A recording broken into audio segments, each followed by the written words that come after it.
Well, as we said, the Republicans not giving up without a fight. They are ready for battle. And Republican Governor of Minnesota, Tim Pawlenty, is good enough to join us this morning. Governor, thank you so much. I know you were hearing David Axelrod, and you heard what he said at the end there, that they expected these lawsuits and they're not worried about them. Will you continue to press forward?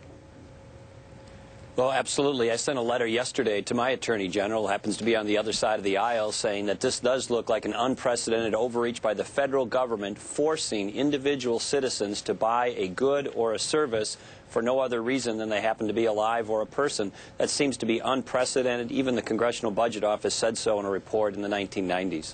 Well, how do you respond to the critics who say this is nothing more than an attempt to gut the bill, and why not spend time and energy on trying to make it work the best way it can?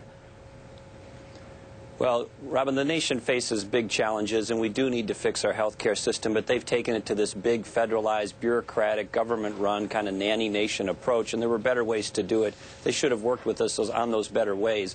But as to the point that you raise, I don't think defending the Constitution and individuals' rights under the Constitutions and the relationship between states and the federal government under the Constitution is a frivolous matter. It's a foundational matter, and it's an important one for our nation. And it's one that, of course, you and others share. But what about the successful efforts by your Republican counterparts to reform health care in their respective states? Mitt Romney in Massachusetts, for example. Do you think that was a bad idea?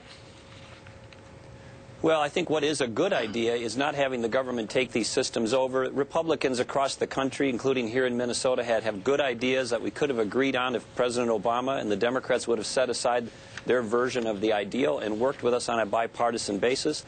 Those things could have included things like pre-existing conditions, including allowing children to stay on their parents' health insurance a little longer, including having transparency in pricing in a market where consumers in charge, including malpractice reform and tort reform, and down the list. There were 10 or 15 really good reforms that both sides could have agreed on if President Obama and the Democrats would have set aside their obsession with things from the 1960s or the European approach to these things. It's not going to work.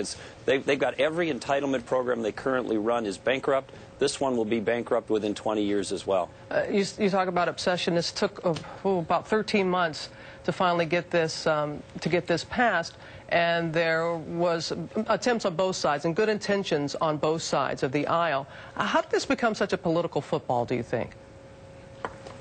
Well, I think for conservatives, we underestimate just how powerful that this government-run, single-payer, federal health care obsession is within the Democratic Party or the liberal movement. It's something they've been working on for 30 years, and they were more interested in achieving that ideological or political goal rather than working with Republicans to get something done. And again, if each side would have set aside those few things that they can agree on, there was a good dozen at least ideas that would have significantly and incrementally helped this system for quality, for cost containment, for expanding access, and they rejected those ideas for the most part. And some things that didn't help, and I don't know if you agree or not, the tone that it took, especially at the end there when you heard slurs and other things. I want to play something that Barry Frank said in responding to a homophobic slur that was directed at him.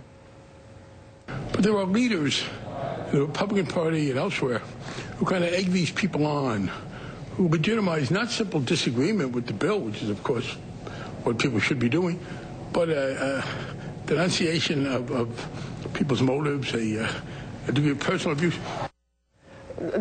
Barney Frank saying, of course you can disagree. That's the American way, but the manner in which it has taken, do you agree with him that in some ways it's being egged on?